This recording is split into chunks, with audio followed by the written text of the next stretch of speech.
महादेव के शिष्य होने के नाते हम सभी को इस यज्ञ में सम्मिलित नहीं होना चाहिए था।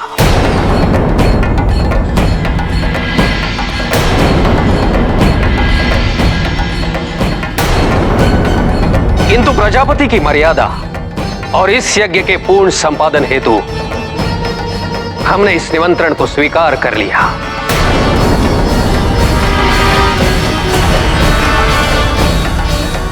आपकी आचार संहिता और नियम प्रणाली से हमारा कोई मतभेद नहीं। महादेव ने तो हम सभी को आपके इस निमंत्रण का सम्मान करने के लिए यहां उपस्थित रहने का निर्देश दिया था, परंतु आपकी इस उद्घोषणा में दोष है प्रजापति। त्रिदेवों के देव यद्यपि हविष त्याग चुके हैं,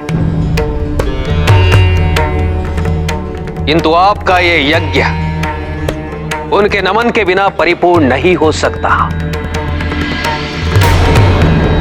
आपका ये यज्ञ क्षतिरहित कदापि नहीं होगा प्रजापति। शिव का अस्तित्व क्या है?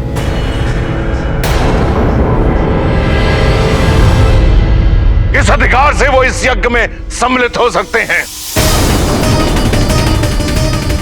किस श्रेणी में है आपके महादेव? देव, असुर, मनुष्य, प्रेत, जीव जंतु, कौन है वो? शिव तो देवों के देव महादेव है।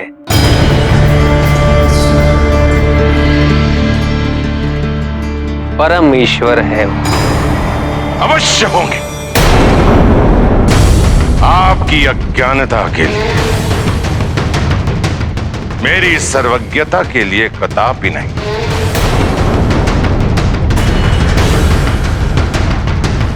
मेरे यज्ञ के किसी भी तत्व पर उनका कोई अधिकार नहीं है, न द्रव्य पर, न हव्य पर,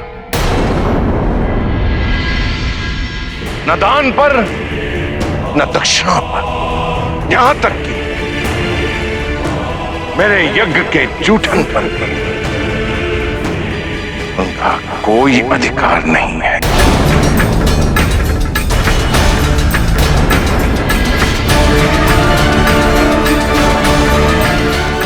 सदैव शिव का ऐसा अपमान उचित नहीं है प्रजापति। ऐसे शुभ कार्य के मध्य में आपकी कटुवाणी का दोष आपके ऊपर ही आएगा।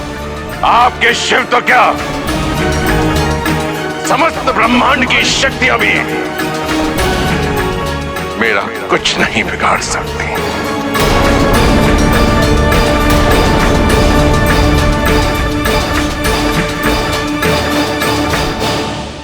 यदि ऐसा ही है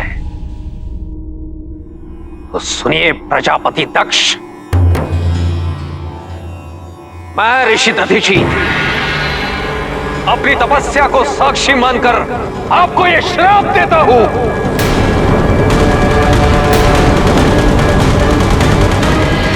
कि आपका ये यज्ञ कभी परिपूर्ण नहीं होगा। अग्निदेव आपके हविष का वहन नहीं करेंगे।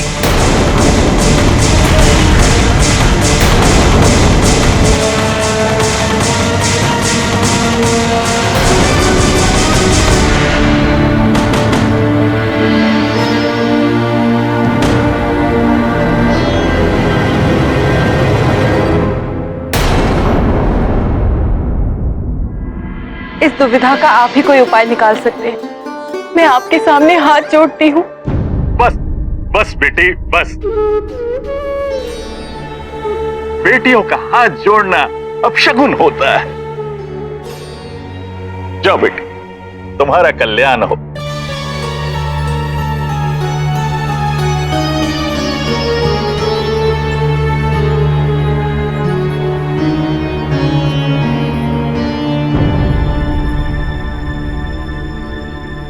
सती माता आप?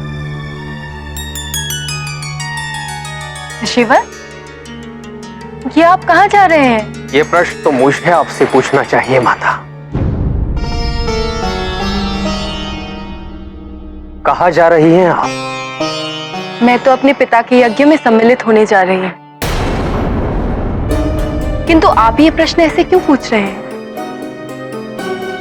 माता,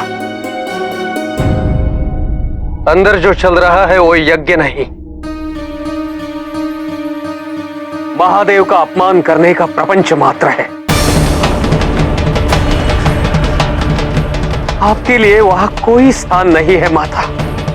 नहीं नहीं, वो ऐसा नहीं कर सकते। मेरे पिता मेरे पति का अपमान नहीं कर सकते। मैं उन्हें ही समझाने तो आई हूं। आप देखिएगा, मेरे समझाने के पश्चात वो अपना मत अवश्य बदलेंगे और महादेव को निमंत्रण अवश्य भेजेंगे। क्षमा कीजिए माता, परंतु आपके पिता अंध और बधिर हो चुके हैं। उनके चक्षुओं और कानों पर अहंकार के पटल हैं।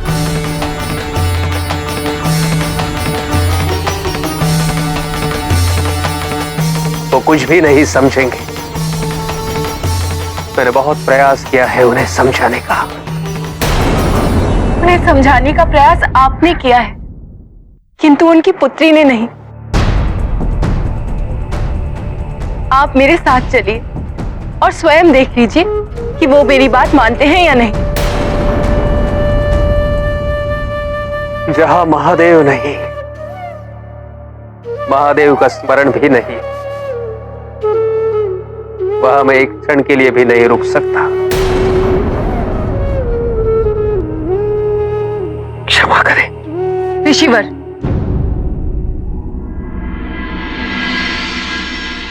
मैं आपको आदेश देती हूं कि आप कनखल क्षेत्र छोड़कर कहीं नहीं जाएंगे।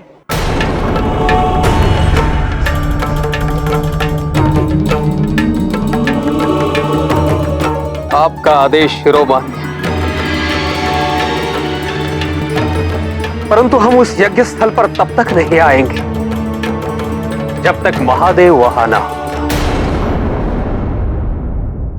हम कनखल क्षेत्र की सीमा पर महादेव की प्रतीक्षा करेंगे। प्रणाम।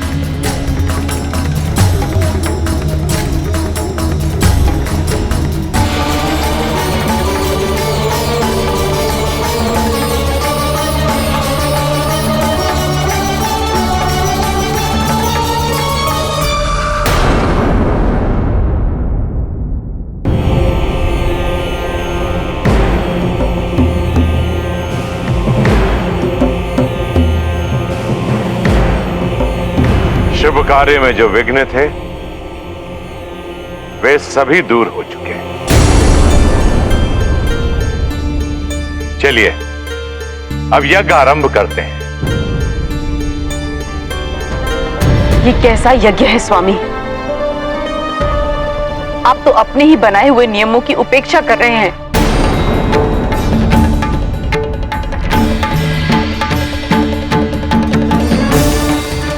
जब हमारा समस्त परिवार यहाँ उपस्थित है ही नहीं, तो फिर ये यज्ञ सफल कैसे हो सकता है?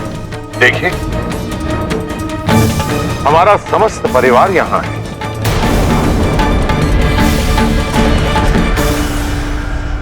सती के बिना?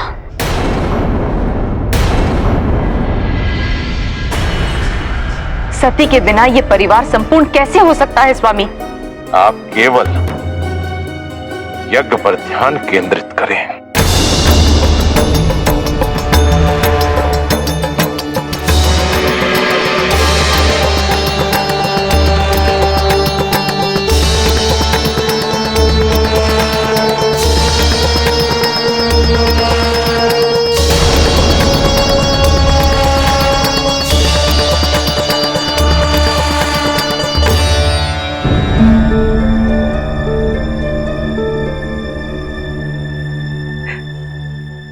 पिताजी,